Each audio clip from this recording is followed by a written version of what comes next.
नमस्कार। आज की प्रस्तुति है कॉमर्स के विद्यार्थी इंटर के बाद क्या करें। What should commerce student do after inter.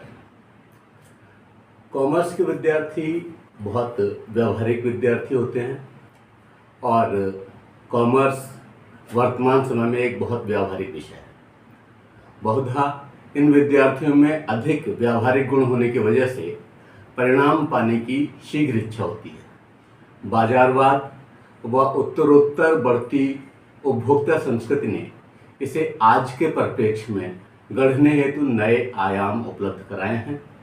इनमें से कुछ बच्चों के पुश्तैनी प्रतिष्ठान होते हैं, तो कई विद्यार्थी अपने आप को स्थापित करना चाहते हैं।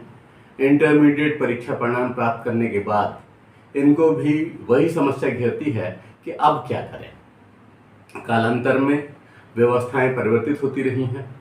शीघ्र ही वह समय आएगा जब विभिन्न धाराओं कला, वाणिज्य, विज्ञान की जगह विद्यार्थी पसंदीदा विषय किसी से भी ले सकेंगे, यानी वर्ग की जगह विषय ले सकेंगे। लेकिन आज के परिप्रेक्ष्य में वाणिज्य के कुछ विद्यार्थी, जो वाणिज्य के विद्यार्थी हैं, कॉमर्स के स्टूडेंट हैं, वो 12वीं की परीक्षा जब देते हैं तो कुछ के पास गणित विषय होता है और कुछ के पास गणित विषय नहीं होता। इसी वजह से इनको बाद में मिलने वाले जो ऑप्शंस हैं उनमें भी कुछ अंतर दिखाई पड़ता है। तो आइए पहले हम विचार कर लेते हैं कि 12वीं में गणित के साथ कॉमर्स रखने वाले विद्यार्थी हेतु कौन कौन से कोर्स हैं। यानी course for students having commerce with mathematics in class 12th। तो एक बहुत ही प्रसिद्ध और थोड़ा टफ कोर्स है CA, चार्टेड अकाउंटेंसी, और दूसरा कोर्स है BCA, bachelor of computer applications. अब ये बैचलर ऑफ कंप्यूटर एप्लीकेशंस में भी कई धाराएं हैं, IT और सॉफ्टवेयर का भी आप चयन कर सकते हैं। एक और कोर्स है BFA, bachelor of finance and accounting. इसका भी आप चयन कर सकते हैं क्योंकि फाइनेंस के क्षेत्र में और अकाउंटिंग क्षेत्र में बहुत बड़ा परिक्षेत्र है और इससे जुड़ सकते हैं। फिर BCom ऑनर्स आप सभी जानते ही हैं। BE, बैचलर ऑफ इकोनॉमिक्स, यह भी एक महत्वपूर्ण विषय है। BIBS, bachelor of international business and finance. इसमें केवल देश की ही नहीं बल्कि संपूर्ण परिदृश्य, संपूर्ण परिवेश, संपूर्ण विश्व का अध्ययन शामिल है। और एक और विषय है BJMS, bachelor of journalism and mass communication. इससे भी मैथमेटिक्स के स्टूडेंट कर सकते हैं और BSc ऑनर्स मैथमेटिक्स भी अप्लाई कर सकते हैं और BSc ऑनर्स अप्लाइड मैथमेटिक्स के लिए भी अप्लाई कर सकते हैं। साथ साथ BSc स्टैटिस्टिक्स भी ये विद्यार्थी कर सकते हैं। क्योंकि आज आप देख रहे हैं कि घटनाएं कहीं भी होती हैं तो उसका ग्लोबल असर पड़ता है। अगर श्रीलंका ने समय रहते अपने आप को नहीं संभाला तो उसका दुष्परिणाम आज आप देख रहे हैं। तो आवश्यकता इस बात की है कि जो हमारा वाणिज्यिक क्षेत्र है, जो हमारा कॉमर्स का क्षेत्र है, वह बहुत ही दूरंदाजी दृष्टि से कार्य करे। अभी हम विचार कर रहे थे कि क्या क्या लिया जा सकता है उन विद्यार्थियों के द्वारा जिनके पास के इंटरमीडिएट कॉमर्स में मैथमेटिक्स विषय है। और अब हम विचार करते हैं 12वीं में गणित के बिना कॉमर्स रखने वाले विद्यार्थी हेतु कौन कौन से कोर्स उपलब्ध हैं। Course for students having commerce without mathematics in class 12th। सबसे पहले तो BCom कर सकता है विद्यार्थी, बैचलर ऑफ कॉमर्स जिसे आप कहते हैं। दूसरी बात CS, कंपनी सेक्रेटरी का कोर्स कर सकता है। ये एक अच्छा कोर्स है और इसके बाद अगर आप में गट्स हैं तो निश्चित रूप से आपको सेवा का मौका मिल जाता है। इसके बाद आप BBA कर सकते हैं, बैचलर ऑफ बिजनेस एडमिनिस्ट्रेशन जिसे आप बोलते हैं, और बैचलर्स इन हॉस्पिटैलिटी में भी आप डिग्री कोर्स कर सकते हैं। बैचलर इन इवेंट मैनेजमेंट्स, यानी आप ये देखिए कि आपको हताश होने की आवश्यकता नहीं है अगर आपके पास मैथमेटिक्स नहीं है तो। उसके बाद भी बहुत सारे कोर्स हैं। तो मैंने आपको बताया कि बैचलर्स इन इवेंट्स मैनेजमेंट और bachelors of management studies, bachelors in hotel management, bachelors of vocational studies. आप समझिए कि आपने सचमुच कितना अध्ययन किया है और व्यावहारिक रूप से आप कितने दक्ष हुए हैं। इस बात पर यह सब कुछ डिपेंड करेगा कि आप किस तरह का पाठ्यक्रम करेंगे और आपकी रुचि आपको उस पर ले जाएगी। और कौन कौन से कोर्स हैं गणित के बिना जिन विद्यार्थियों ने कॉमर्स की हुई है। बैचलर ऑफ जर्नलिज्म आप कर सकते हैं, बैचलर ऑफ फॉरेन ट्रेड कर सकते हैं, बैचलर ऑफ बिजनेस स्टडीज कर सकते हैं, बैचलर ऑफ सोशल वर्क कर सकते हैं, बैचलर ऑफ वोकेशनल स्टडीज भी आपके अध्ययन क्षेत्र का विषय हो सकता है, बैचलर ऑफ इंटीरियर डिजाइनिंग इसको आप कर सकते हैं, BA LLB कर सकते हैं और BBA LLB कर सकते हैं, BA कर सकते हैं, BA ऑनर्स कर सकते हैं और BSc एनिमेशन एंड मीडिया कर सकते हैं। इसका मतलब कि जो लोगों ने गणित ली हुई थी वो तो बहुत सारे कोर्स कर ही सकते हैं, लेकिन आप भी बहुत सारे कोर्सेज कर सकते हैं जैसा कि मैंने अभी आपको गिनाए हैं। और ये अंतिम नहीं है, इसके अलावा भी और बहुत सारे प्रक्षेत्र हैं जो कि मेरे इस क्राइटेरिया से कहीं बाहर हैं और भी दिखाई नहीं पड़ पा रहे हैं, क्योंकि जगह जगह जो नए नए प्रक्षेत्र हैं उनको जोड़ा जा रहा है जिससे कि ज़्यादा से ज़्यादा लाभ उठाया जा सके।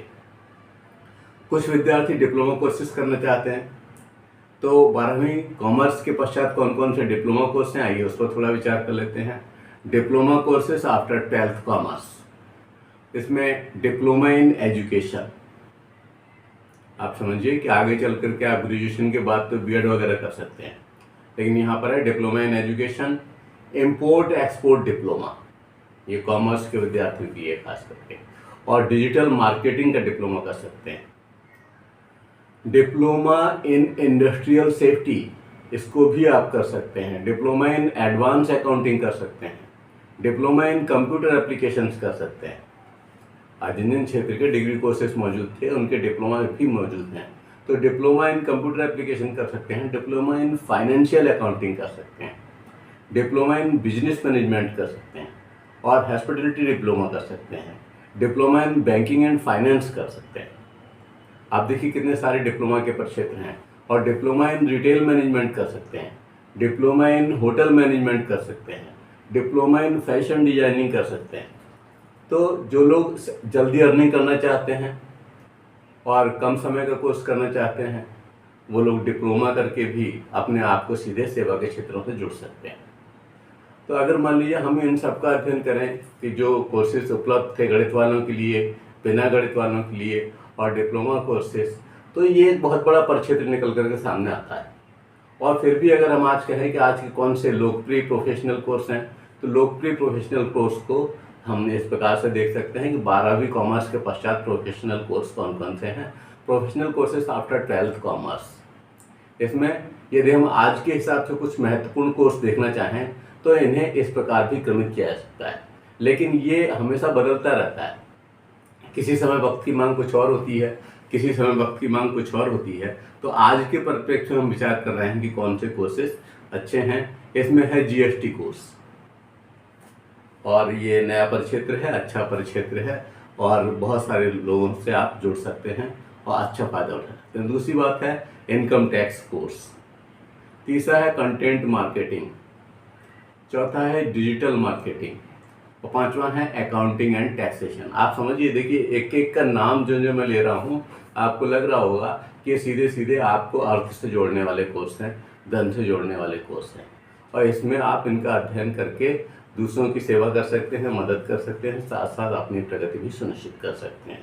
मैंने अभी कुछ कोर्स बताए और इसमें आप एयर होस्टेस की ट्रेनिंग भी विद्यार्थी कर सकते हैं, कॉमर्स वाले BA BCom और BBA ये तो सब कर ही सकते हैं, लेकिन इनके सारे ऑनर्स कोर्सेज भी कर सकते हैं, वो भी आज चलन में है। साथ ही BA LLB कर सकते हैं और बैचलर ऑफ बिजनेस मैनेजमेंट कर सकते हैं। तो आपने देखा कि बहुत सारे प्रोफेशनल कोर्स आज भी जो है इसके इंटर कॉमर्स करने के बाद विद्यार्थियों के लिए उपलब्ध है। ये बात अलग की है कि आपका रुचि का क्षेत्र क्या है और आपके पास में कौन कौन से विषय मौजूद हैं। तो इन सब का ध्यान रखना है, अपनी आर्थिक सीमाओं का ध्यान रखना है, अपने आप का ध्यान रखना है कि हाँ हम किस कोर्स के लायक हैं, और जिस कोर्स को भी हम चुनें वो निश्चित रूप से अच्छी तरह से डिस्कशन के बाद ही उसका चयन किया जाना चाहिए। कुल मिलाकर के ये कहा जा सकता है कि रास्ते बहुत सारे हैं, बस हमें सोच समझकर फैसला लेना है। फैसला हो जाने के बाद दृढ़ता से अपनी मंजिल को हासिल करना है। भारत के उत्पादन क्षेत्र को बहुत विस्तृत करने की आवश्यकता है। आप समझिए, एक छुपी हुई बात मैं कह रहा हूँ कि जो हमारा प्रोडक्शन का क्षेत्र है उसको बढ़ाने की आवश्यकता है। प्रोडक्शन कैसे बढ़ेगा, और इसके लिए बहुत सारी आशा है इन कॉमर्स के विद्यार्थियों से, कॉमर्स के अध्यापकों से, वाणिज्यिक परिक्षेत्र में कार्य कर रहे सारी मनीषियों से। तो बाजारवाद का परिदृश्य बदलने हेतु व अपनी मौलिकता को बनाए रखने हेतु वाणिज्य के विद्यार्थियों से सचमुच देश को बहुत आशा है। मैं आपको एक बहुत ही व्यावहारिक बात आज की बताऊं कि अगर मान लीजिए प्रथम पंचवर्षीय योजना में हमने तेजी से इंडस्ट्रीज लगाई और बड़े बड़े उद्योग लगाए, आज भी उनकी आवश्यकता है। आज जो हम कार्य कर रहे हैं, मान लीजिए जगह जगह तो आपने एम्स खोल दिए और इस तरह के कोर्सेज खोल दिए, तो इसमें आप सेवा के लिए लोगों को तैयार तो कर रहे हैं, लेकिन देश में प्रोडक्शन कितना बढ़ रहा है? देश में प्रोडक्शन बढ़ेगा तब पॉपुलेशन उसमें खपेगी और देश की प्रगति सुनिश्चित होगी। आप समझिए, आज हम कंघे जैसी छोटी चीज़ के लिए विदेश पर निर्भर हैं और सारा का सारा कंघा बाहर से आता है। अगर एक घर में 3-4 कंघों की आवश्यकता है तो इतने करोड़ों की जनसंख्या में कितने कंघों की आवश्यकता होगी जो कितनी राशि बाहर चली जाती है। ऐसे ही प्लास्टिक मटेरियल है। एक केवल जगमगाते हुए दीपक या जलने वाली झालर की बात अगर हम करते हैं तब तो हम उसको रोक लगाने की कोशिश करते हैं, लेकिन सारी चीज़ों को देखने की आवश्यकता है और इन सारी चीज़ों पर तेज निगाह हमारा वाणिज्यिक परिक्षेत्र रख पाएगा और साधारण जनमानस को उससे परिचित करा पाएगा। तो बहुत आवश्यकता है कि बीकॉम के विद्यार्थी, जो इंटर कॉमर्स के विद्यार्थी हैं, वो अपनी स्ट्रीम को न छोड़ करके देश की समृद्धि हेतु कार्य करें और हम सबको सचेत करें कि हमें करना क्या चाहिए। स्वदेशी के प्रति हमको जागरूक करें। आज स्वदेश के बहुत सारी चीज़ें, बहुत सारी फर्म्स नष्ट होने के कगार पे। आवश्यकता इस बात की है कि उन सब की प्रगति की संभावनाओं को बनाए रखने के लिए इस तरह के क्षेत्र के लोग आगे निकल करके आएँ और यह वाणिज्यिक परिक्षेत्र ही अंततः देश को संभालेगा। श्रीलंका की हालत आप देख ही रहे हैं।